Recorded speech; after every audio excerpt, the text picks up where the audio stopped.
The MAT Unpacked, the podcast where we open up what good really looks like in a multi-academy trust. In each episode, Chris Whiting from Academy Advisory will be joined by trust leaders and specialists to share real stories, practical lessons, and usable advice to help you run stronger trusts and improve outcomes for learners.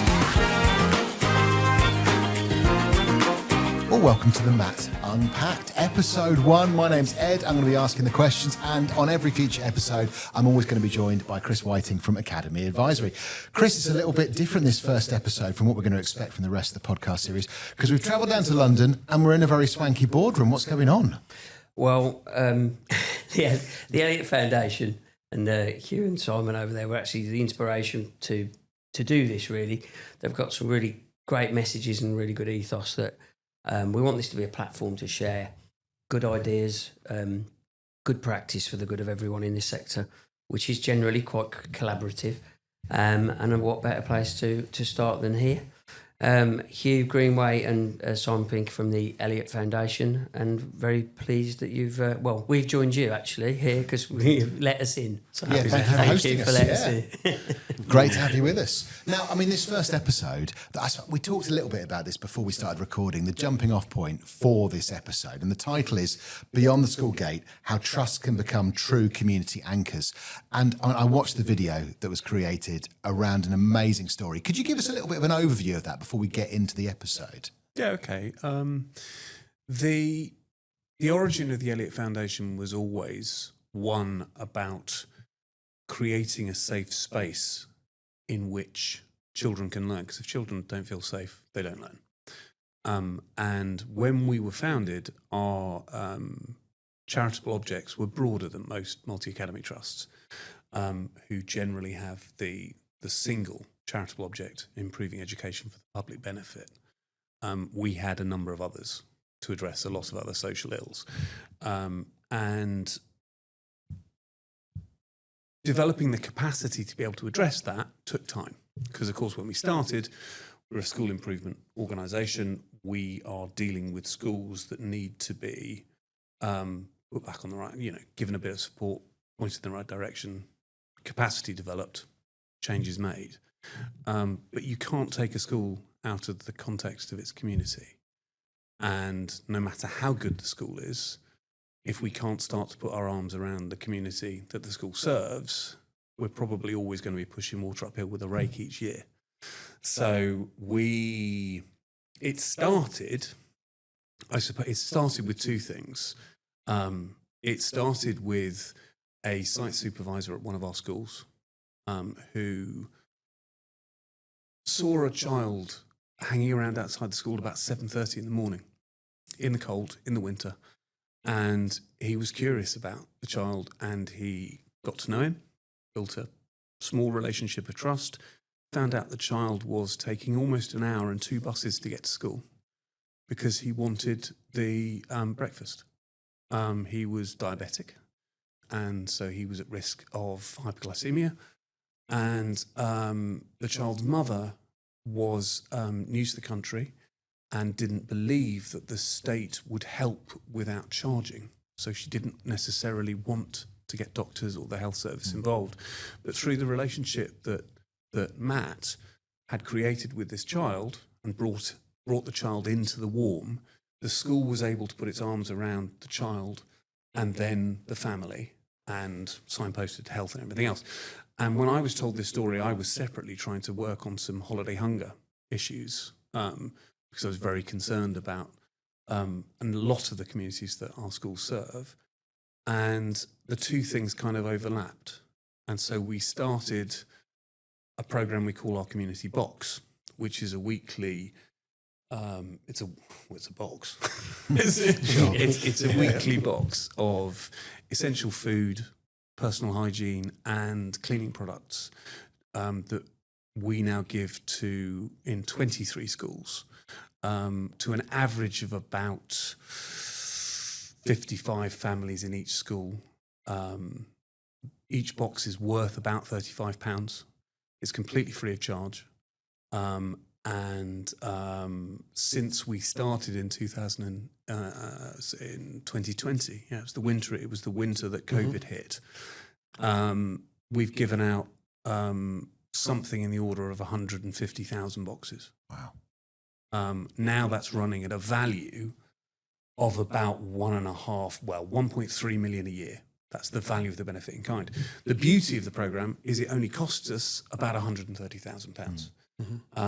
So the benefit to the people in the programme is huge, but there are lots of incidental benefits, which is kind of why we're doing it, because it builds trust with people who don't automatically trust institutions.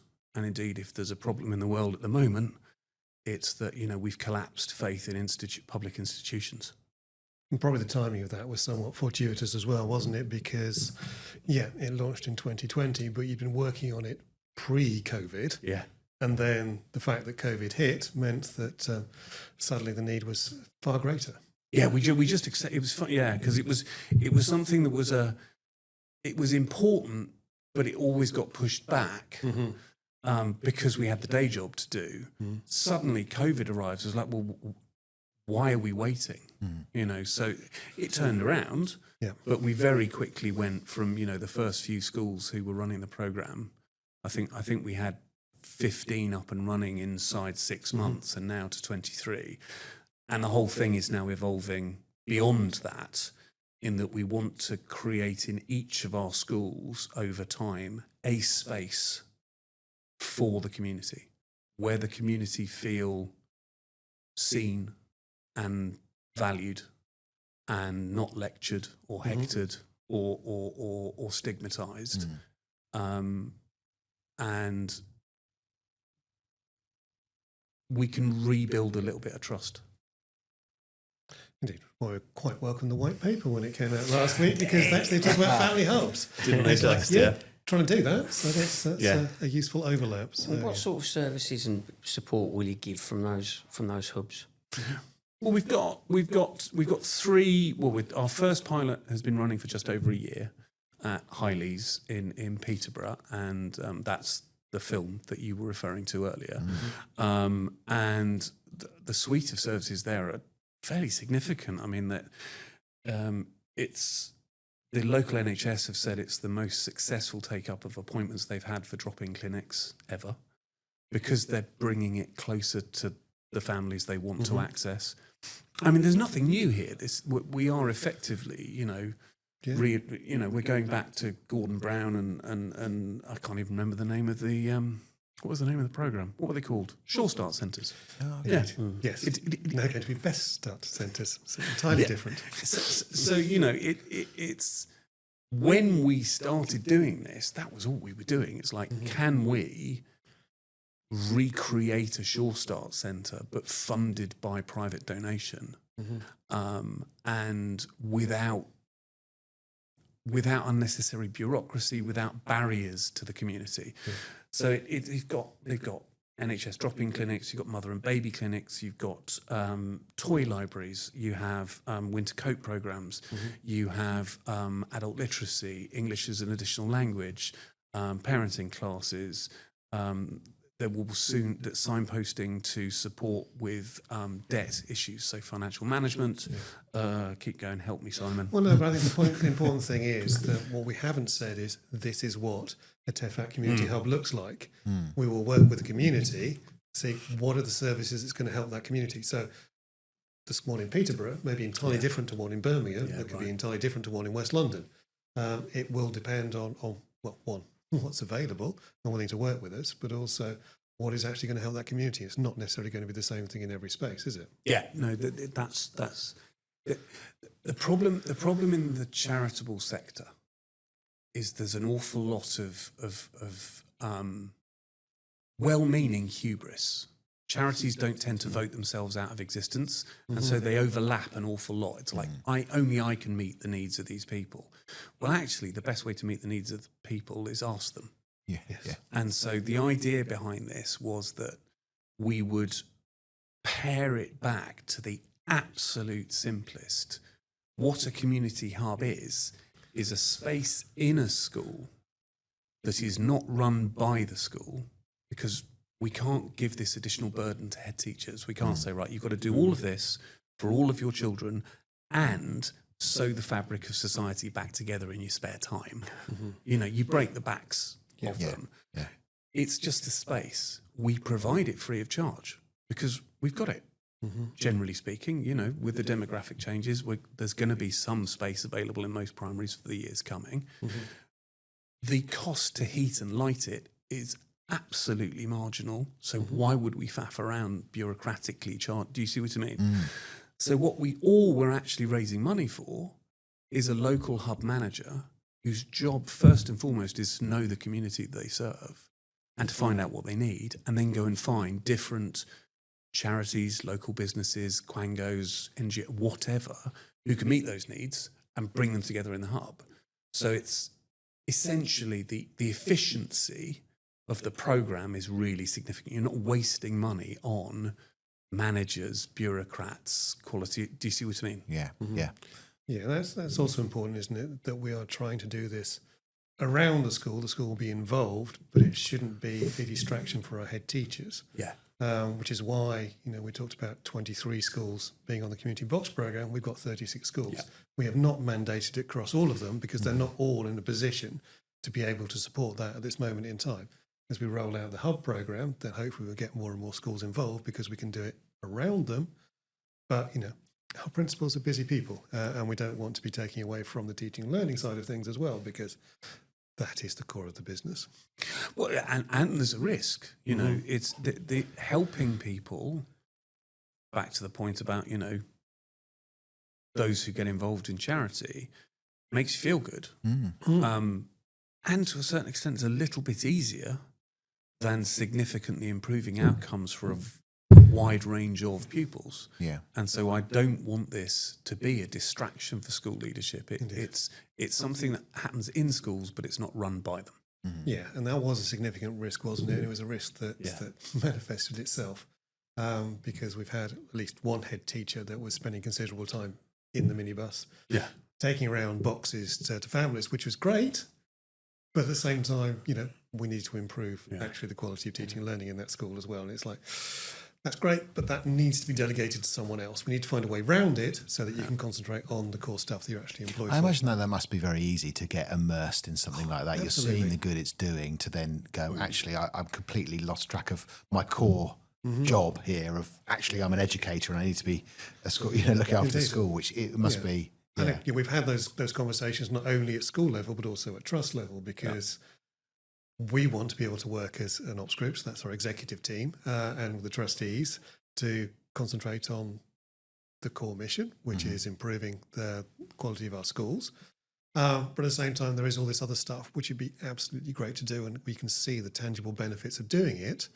But there is always the adage, isn't it, that you need to stick to the knitting, because if you don't, then that core stuff can go wrong as well. So we've been having plenty of conversations between ourselves and with trustees about how we actually manage to do that without jeopardising what we're already doing and hopefully doing reasonably well. Yeah. The problem is at the moment you've got so many schools that are doing things that are far from the core of the original mission. You've got pupils that are in inappropriate settings, having to deal with SEND that they're not actually supposed to be doing, so should be in some specialist provision. And then you've even got, especially in primaries and nurseries, kids coming through with they're not even toilet trained in some cases, and they're having to do effectively a care thing. So they're already having to be. The remit is massively expanded from where it was. Yes. But the great thing about that I see from something like this is the fact that instead of the school just being a sticking plaster for the work the parent isn't doing over there for the time that they're in school, it's supporting the parent and the family to provide better for that child throughout the whole 24-hour period, not just the time that they're in school, which will obviously have a benefit, mainly, most importantly, for the child and for the family, but also for the school, hopefully, as well. Because if they're accessing parental courses, if they're accessing better English, if they're accessing better training. It's at its heart, it's about leverage and trying to remove duplication and redundancy in a system. And the, you know, I said to you when I can't remember if I said crumbs, I've already forgotten.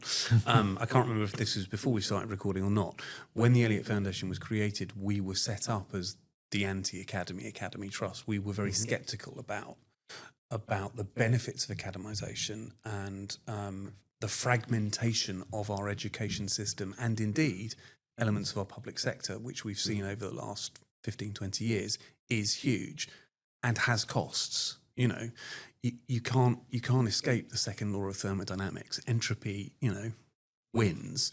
And so at the heart of these things, if you're trying to do something good, you've got to simplify it. So the community box scheme works on the basis that we're working with food surplus charities.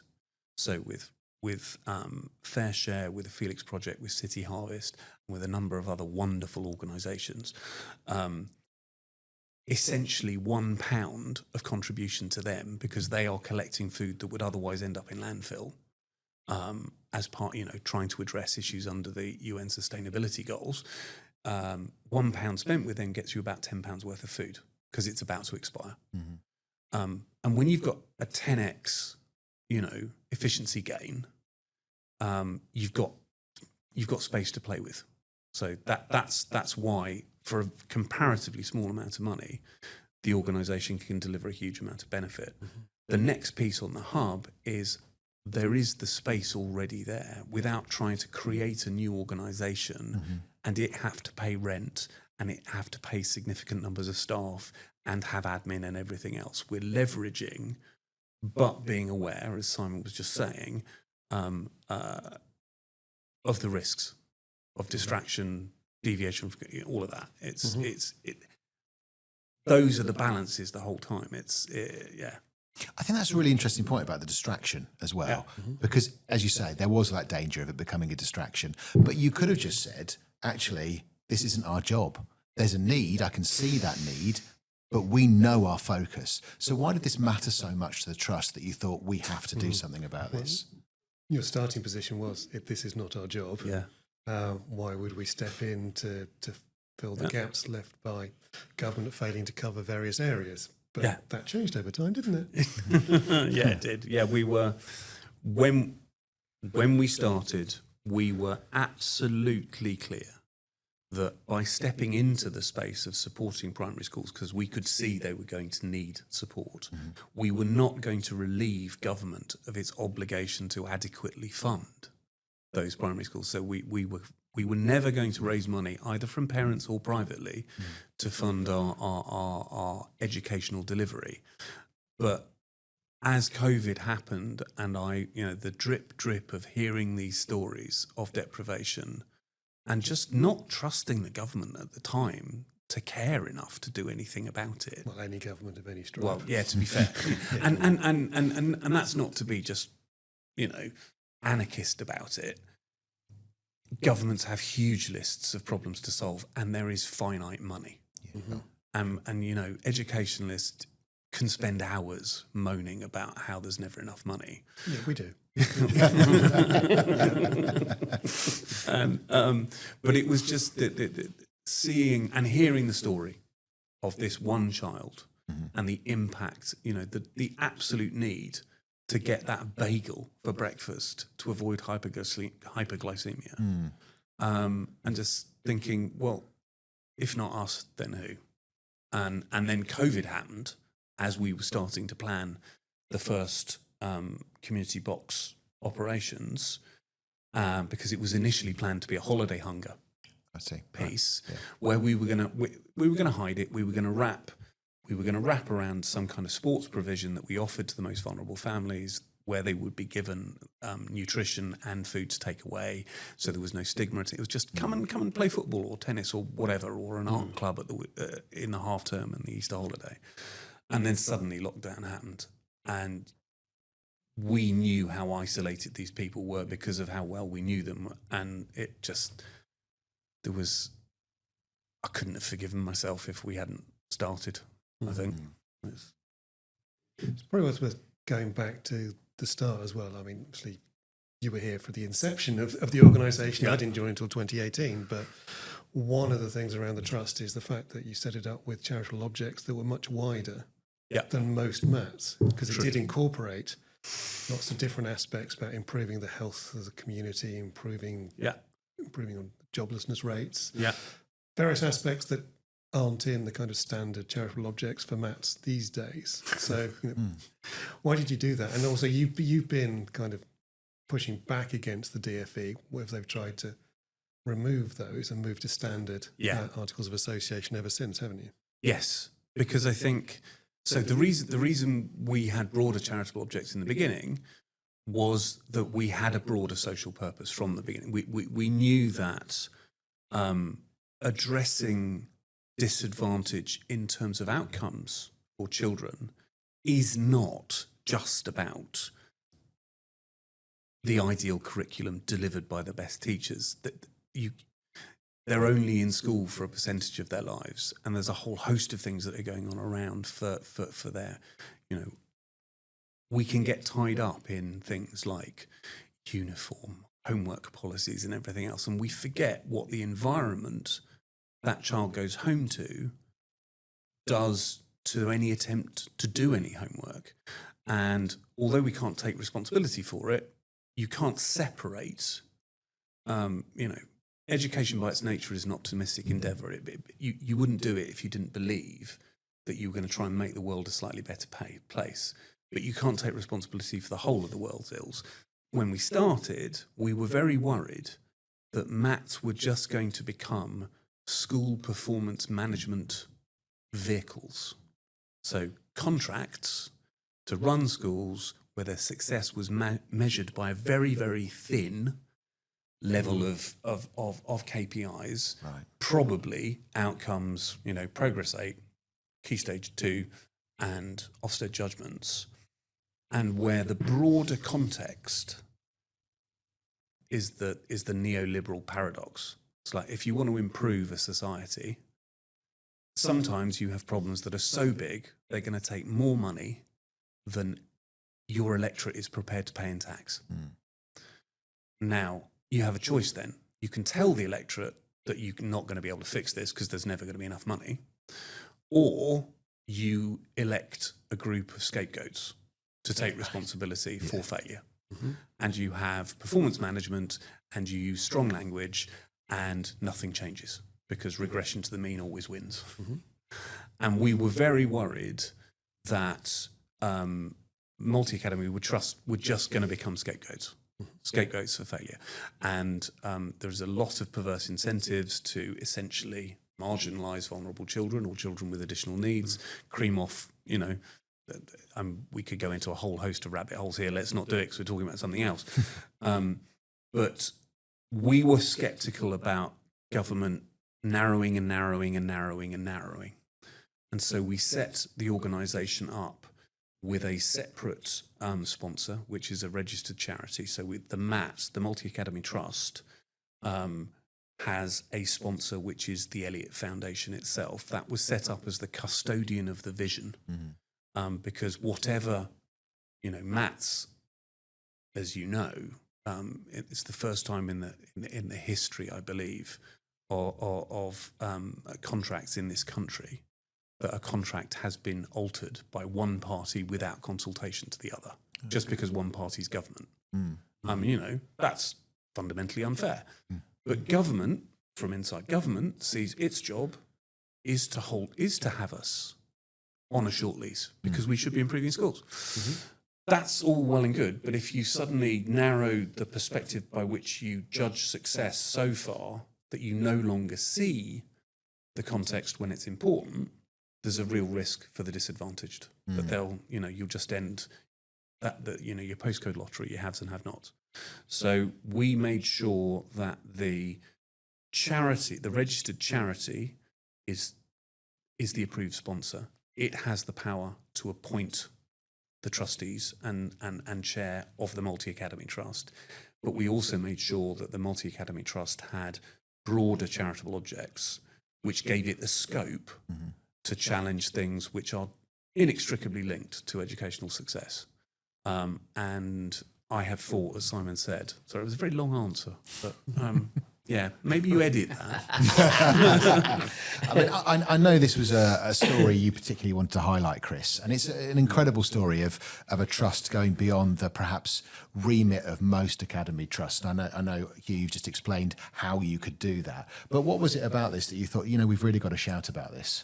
I think that the world at the moment is in such a divided place, and the people that are unhappy about it are the ones that moan. But actually, the best thing to do is to actually make positive impact and positive change. In our space, we're a very collaborative group, I think, in education. We work together and really well. And I think that's true also of suppliers as well. Even auditors in our world speak to each other and try and do our own bit of good, because we know that fundamentally... Even auditors. Sorry? Even auditors, I know, even auditors. But we're aware that it's about the pupils, and they're the future, And what we have, when I first heard from Hugh and Simon about their story, was actually just making that change. It comes back to exactly what Hugh said. If we don't do it, who's going to do it? And this thing about them having space, that's happening all across the country, because we've got falling roles. Because for some reason 20-year-olds don't want to make babies as much as they should, but we've got falling roles, and they're not they're having these spaces that can be used for the good of the community. And it doesn't distract from the core vision of the primary school. It doesn't. The head teacher's not distracted. You've got somebody else being brought in there, but it means that the problem of the school becoming a sticking plaster in that child's life, because the parents, there's a problem there. And we see it when we look at safeguarding files as part of our work, because we're not just accountants that do numbers, we actually do educationally stuff as well, And your heart breaks sometimes when you see that what a child has to go home to, what they're having to deal with. Sometimes there's drugs being grown in that house, there's domestic violence, there's all of these things, and sometimes it's not quite as extreme, but it's where, in a way, it's just a little nudge from the parent in the right direction at the right time would avert something much worse. And we've had, we had. I probably share this story because I won't share where it was. We've had children come to school with thousands of pounds of cash in their lunchbox because, well, you can imagine why mum might have wanted to hide thousands of pounds of cash, with children coming to school with knives and machetes that have been hidden in their bag by parents. It's really important to see, and I think this is what sits behind it. Because there isn't enough money in the public sector and the third sector, we often set ourselves up. It's like bureaucracy is inevitable, and in fact, given that you're auditors, this is meaningful. Yeah. So we set ourselves up, rather than to succeed, we set ourselves up to avoid failure, and we define failure in such a way that we start to have a bureaucratic. You look for boxes that have ticks or don't have ticks in them at a risk of oversimplifying. And if we forget that behind those ticks are humans, we can allow really it's an idea that, Hannah Arendt made in several of her books, that you've got to hang on to the humanity of the people you're trying to serve. And if we're trying to get things to improve, we've got to have the backs of school leavers. That's what we meant earlier on about trying not to distract them. If all a head teacher knows is that one day they're going to be found accountable, found wanting, the only thing they don't know is whether that will be fair or unfair. You can imagine how they're going to start a set of behaviours that will evolve. The idea behind the Elliot Foundation is extended from that really simple idea about a child. If a child doesn't feel safe, they won't take the risks necessary to learn, because learning doesn't come without taking a risk, usually a risk of of failure and embarrassment or shame. Just because we're adults and we've got bills to pay doesn't mean that that child isn't still there. That child who's afraid of doing something shameful or embarrassing. And all of our systems of command and control are set up essentially to shame. And so we've got to somehow do that. That's not to say, to be clear, that audit's a bad thing. It's not at all. It's absolutely essential because this is public money and we shouldn't be spending it on silly things. But we've somehow got to hang on to those two things, which can be complicated. It can be. And actually, this is interesting, especially on, not talking about finance audit where it's have you got the order or have you not? You know, it's very tick boxy. But just going off topic maybe for a second, we're doing a review on succession planning and making sure that people are supported. It's really important, actually. It's not just to make sure that you're safeguarded in case somebody goes, but also it's invested in those people that are second in command that can come through. You know, so investing in people, investing in teams, and ultimately making sure that the support for the children is not going to be harmed by somebody being off. But the first question that I thought we were going to ask was, where's the policy? I was, well, what are you doing? Care about what you're doing, because you can have no policy, you can have nothing written down, and you could be doing some fantastic things. Conversely, you could have wonderful policies and everything being there in black and white, and no one's doing anything about it. You know, so one of the things that we do try and focus on, I think hopefully other auditors do the same thing, but more focusing what is the impact of what you're doing, and also taking into context into hand as well, because you can look at a set of benchmarks these days.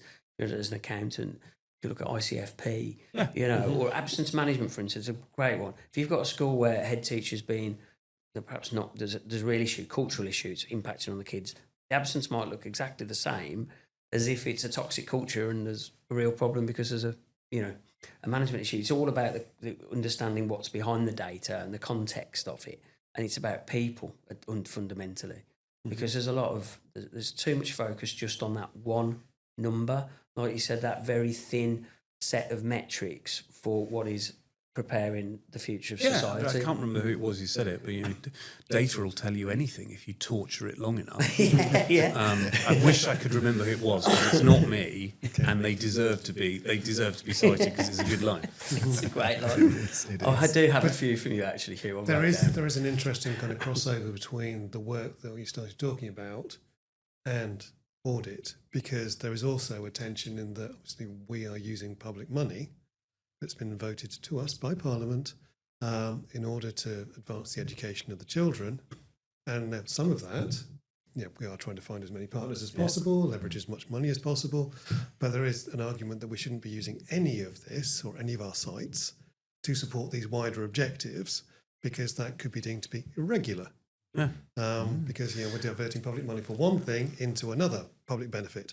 So we have to be very careful in terms of how it is structured and how it is funded to ensure that, one, it's within our charitable objects, which is what started off by talking about how wide the charitable objects actually are, but also that we can do what we think is the right thing to do without getting in trouble inadvertently for doing it. Isn't it crazy that you can do something that's absolutely fundamentally good, full fail of some ridiculous rule that says that you still do need the rules. I mean, we could just set up our own backstreet hospital because that's a good thing to do. The NHS is overstretched, but would I trust you to do a kind of prostate exam?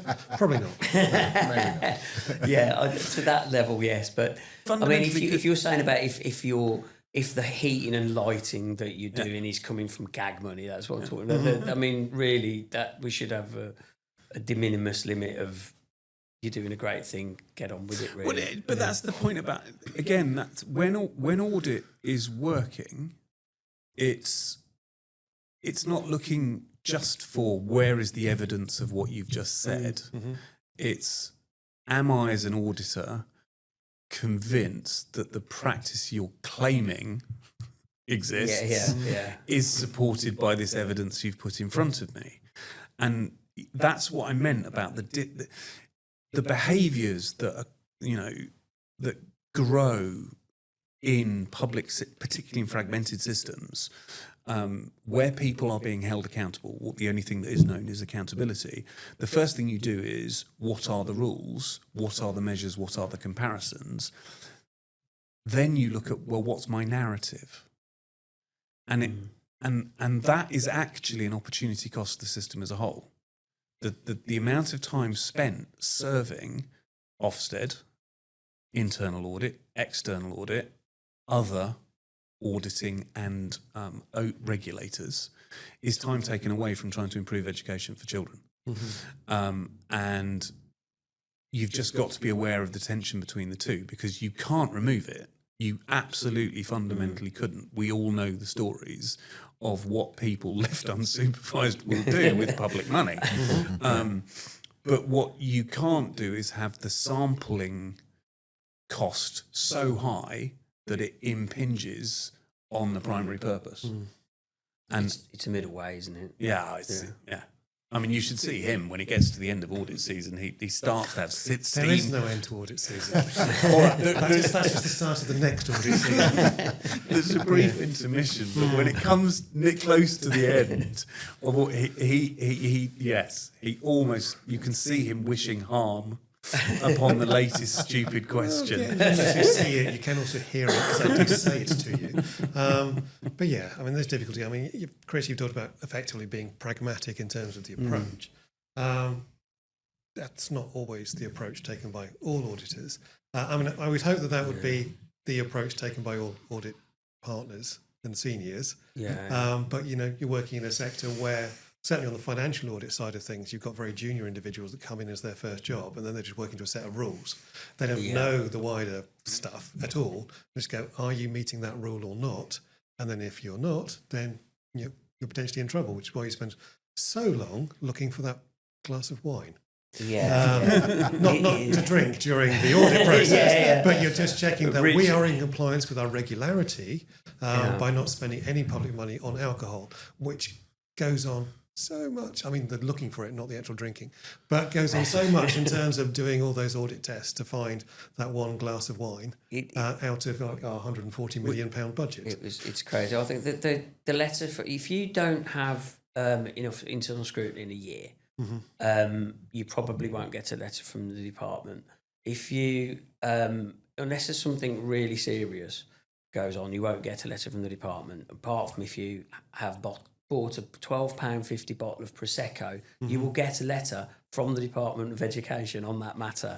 And I've seen which tells you all you need to know about the priorities of the Department of Education. I mean, I don't know when we got taken over by these humorless Puritans. When you see the amount of subsidy that goes into the House of Commons bars, how is it the case? I mean, look. Yeah, let's not go down there. It's just silly. I mean, that's an example of how the bureaucracy has just evolved, like a let's say bacteria. The one thing I could not fathom is when with COVID you've got all of these problems with PPE contracts and all the rest of it. Bring that back to our world, right? You couldn't have that. It's a clear conflict of interest. You could not have the CEO with their little interest and they've got shares in this, so that goes there.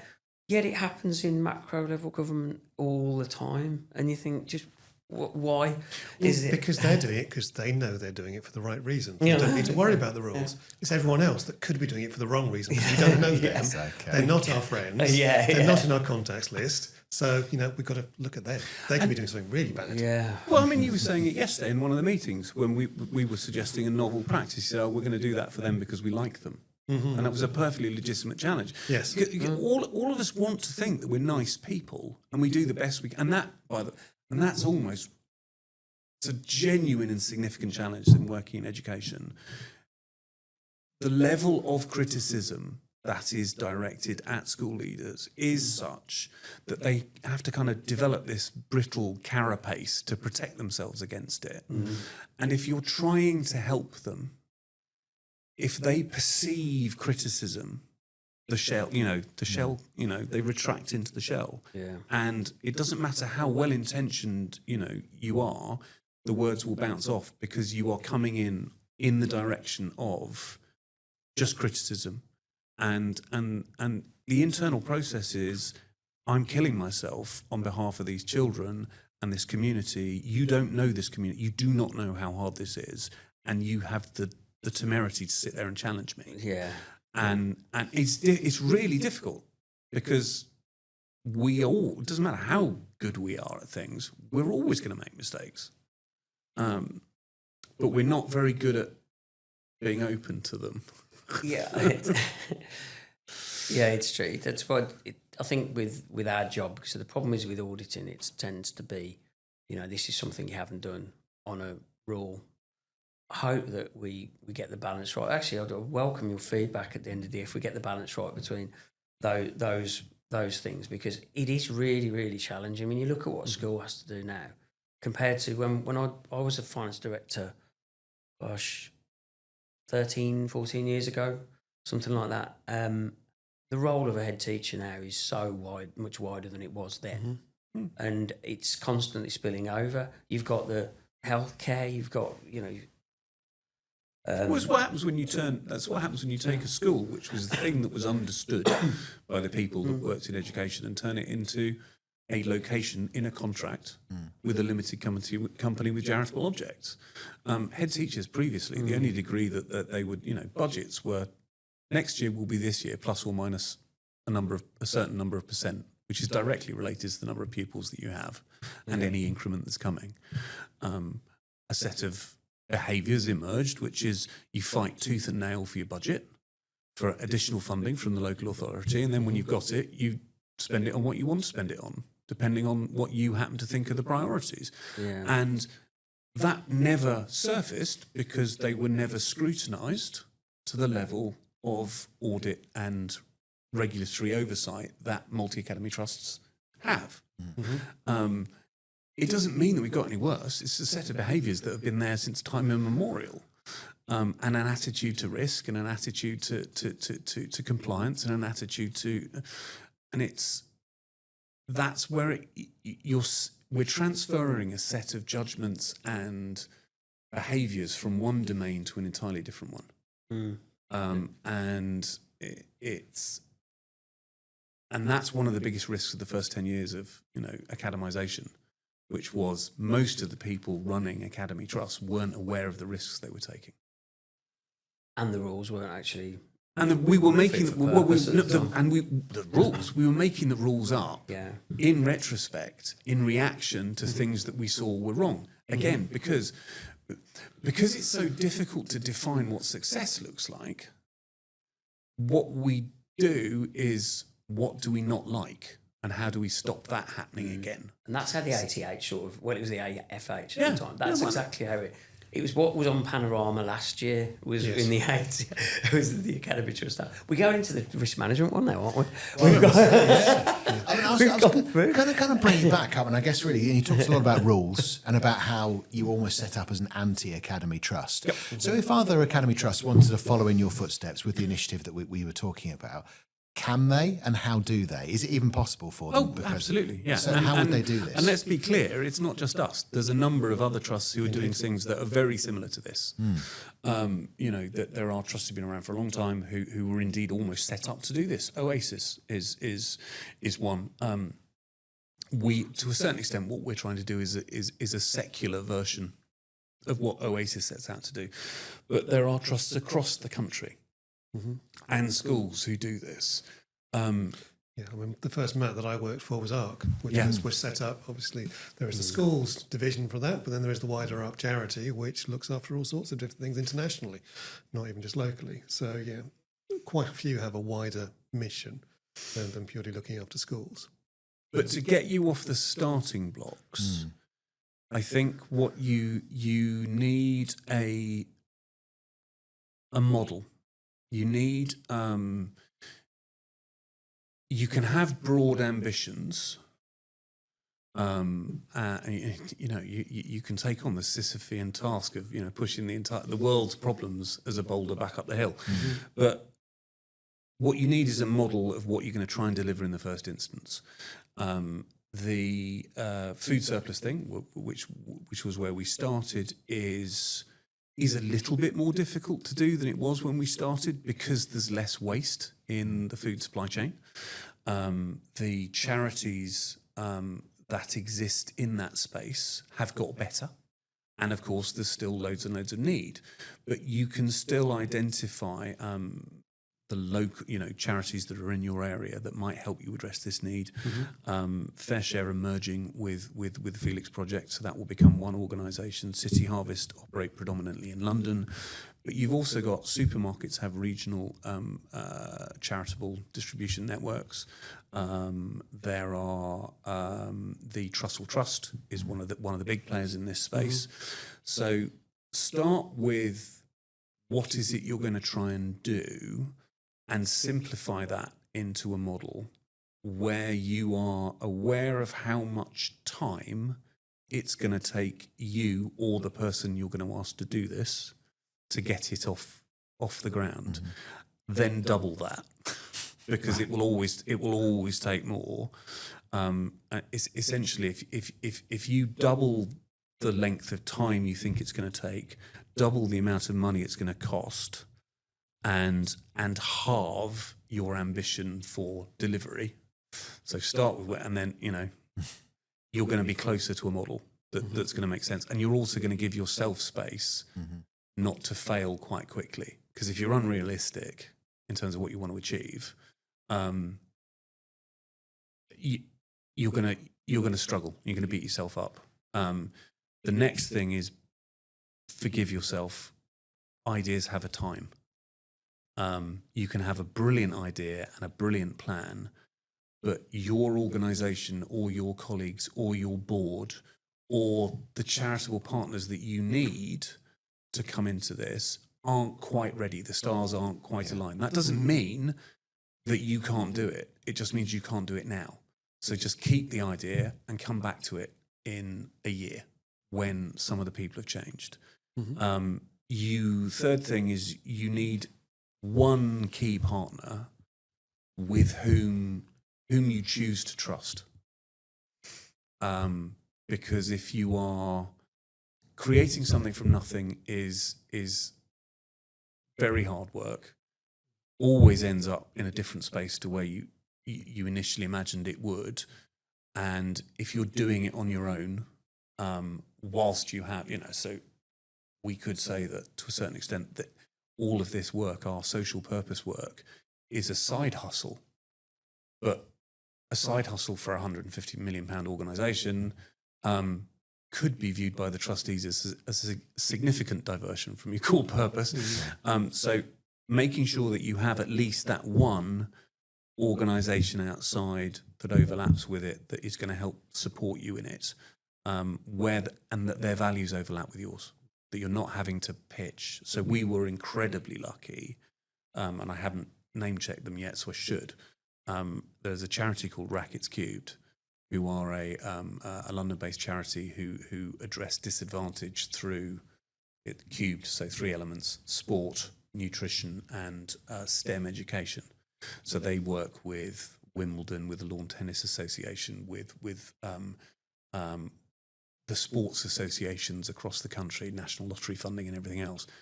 And they were working with one of my schools. I met their founder, and we just decided to trust each other because there was an overlap in values. We looked at this project and we said, look, we'll split the risk. We'll risk share. So it didn't sit with either one of us. We just split it 50-50. From that, things can accelerate. So, yeah. I mean, it's also worth saying, you've gone talking about the big projects that we're talking about, but not everyone's going to be able to do that, depending on size of trust. Standalone school, not going to be able to do all of those things. But there are still projects that come up on a regular basis that can have a real impact for your community. So, the one you did last time, was it Cozy Coats? Yeah, hands-on London. So, marvellous organisation and once you start doing, and that's the other thing, just I have a mantra, I will meet anyone once. Keep meeting people, because as your network expands, that idea that might not have worked a year ago might now work because you've just met this new organisation who happen to. So Cozy Coats and Hands On, they are 2 charities who set out to give winter coats to the most vulnerable. So they effectively collect, sort, clean second-hand coats, match them up into age groups and genders, and They have distribution networks, usually supported by businesses who give them free space, where they get volunteers in to sort the coats. But last day of term before Christmas, my daughter and I rented a transit van, picked up 900 coats from their distribution network and delivered them to 10 of our schools in London in a day. You can, if you put yourself out there, someone will offer you that, and it just starts to snowball. Yeah, and it may be best at the moment to concentrate on some of those smaller projects. If we're talking about community hubs, which is kind of where we started, obviously it's a very interesting time to be perhaps setting those up, since we've got the direction of travel set out by the DfE white paper, which talks about, schools becoming anchor organisations, setting up family hubs within there. So there may well be more kind of national or regional things that come out of that, more guidance. So it may be worth just like you're looking at that sort of model, pausing for a bit and seeing what government's trying to do, rather than trying to get out ahead of that and then find out that your model's been overtaken within the space of 12 months. Although not to follow the bureaucracy, though, too much, because it's got to be community-led, hasn't it? It does. But it could be a good model. We don't know yet. We haven't got the details. We don't know yet. We await the details with interest. That I have been concerned that this government believes that the delivery mechanism for everything in education is local authorities, without necessarily realising how much they have bled in the last 15 years, and how much. And that's not an anti-local authority statement. The people who founded the Elliot Foundation, a significant number of us were from local authorities, but the capacity isn't there. And giving a huge contract to organisations that don't have the capacity, you're going to end up there's a risk of a bun fight over funding. But yes, I think being cautiously opportunistic, yes, stuff will come through local authorities, but it might well be the case that you can do something simple and small and cheap that you have control over. The issue is always to be aware of the opportunity cost to your core job. Yeah. Also the benefit as well, because if it is successful, it's just that thing, isn't it? Helping those vulnerable families means that that child's not just being supported for that bit of time. Now it's at 24 hours. I think it's even bigger than that. I mean, not to be grandiose. We are, I know this is a podcast, but I'm trying to unfuck the world here by demonstrating belief in people. The 21st century is very much the century of individuals. As a result of the internet and everything else, we've all gone into our echo chambers. It's become politics is polarized, and indeed politics has got separated from policy, because now it's just about effectively what do I need to tell you to acquire your vote. So we've got populism at both sides, and if an electorate, if that's all you've got, all the disadvantaged are a vote to be conned, and sold a reason for why they're unhappy. And it's the problem that we had since the Brexit vote. For those of us who didn't vote for Brexit, to look down on those who did as they are somehow stupid or misinformed is entirely the problem. Because to patronise them and to think worse of them because they've chosen something that you don't agree with adds to the polarisation. So we have parties now who appeal just to a populist piece, and that's because there are huge sections of society who think the state doesn't care about them. That what they see in their local... They may not be wrong. Yeah, but they may not be wrong. But if we want to hang on to the notion, the ideas of the Enlightenment, to hang on to the notion that democracy is a good thing, we've got to build a sense of worth in young people and their families in the most disadvantaged, where they don't feel that the government doesn't care at all. And if you can rebuild a tiny bit of confidence in public institutions, because, oh, do you know what? You know, the difference that an amazing secretary at a receptionist at a doctor's surgery makes is huge. The way a parent is made to feel when they come into a school when they're vulnerable is really significant. So many things just push us towards telephone systems and websites that don't listen to us and don't care about us. If you can create tiny little spaces where people feel that they matter for a couple of minutes, sorry, there you go. I said there's a danger of grandiosity, but yeah, I agree with all of that. I mean, I actually came off social media 6 months ago because I think it's one of the world's ills. It's just full of every algorithm. It knows what I am, so it puts an annoying, very right-wing person on to show me something racist to trigger me and make me angry. You know, and rage sells. Yeah, it does. And I don't want to be triggered. And even when you don't actually react to that, you know, it's still like a little bit of a knife in the thing. So I came off all of that stuff. But I see it with the kids, you know, these days. My daughter spends far too much time, as we've had amnesty with the phones. But you see it in politics that there's almost sort of a policy and a messaging that's going two ways. And it's more going towards a virtual world that doesn't actually exist than the one that really does exist here. And having those, and when people aren't comfortable going outside, it's more easy for them just to sit back and disappear their whole life into that screen, isn't it? And of course, if a parent's doing that, they're not looking at where the kids are. I went down the road the other day near where I am in Tamworth, came to the bottom of the road there by the train station. And a lady's on a phone, little 4 or 5 year old on a trike, hurtling down the road towards where the road is. And she's on a phone, not looking at her 4-year-old on a trike.